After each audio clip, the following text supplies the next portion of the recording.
Hey there. So I got this comment on my last video on naming landmark notes.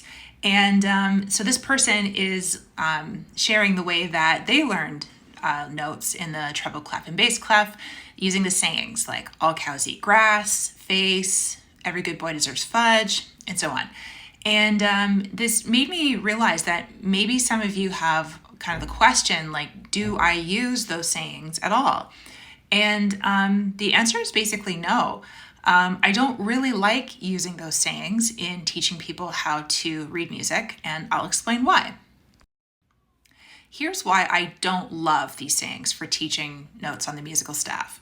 If you are going to use those kinds of sayings when you're trying to read music, what basically happens is you start with a note and now you have to stop and you have to think, okay, am I in the treble clef or the bass clef? Which saying do I use for the treble clef? Is it every good boy? Is it good boy deserves fudge?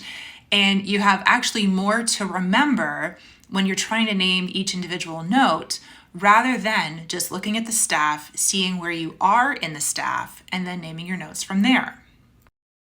I know this from my own experience learning piano because it took me forever to learn how to read music. I got so frustrated because no matter how much I tried using all cows eat grass and face and stuff, learning to read notes never really got any easier. And it wasn't until I was a teacher that I finally figured out why.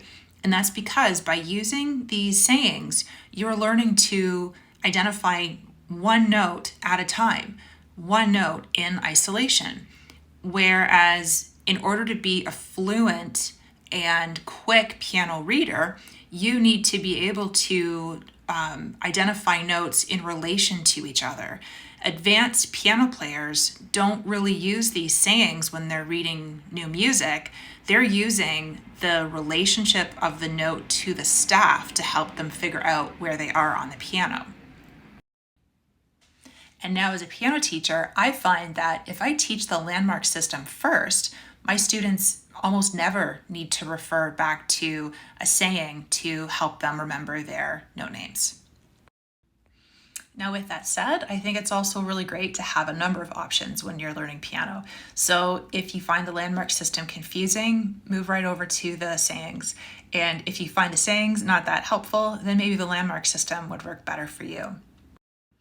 And I'd really like to thank this commenter for sharing the system that worked for them in an effort to help and uplift other piano learners. Take care.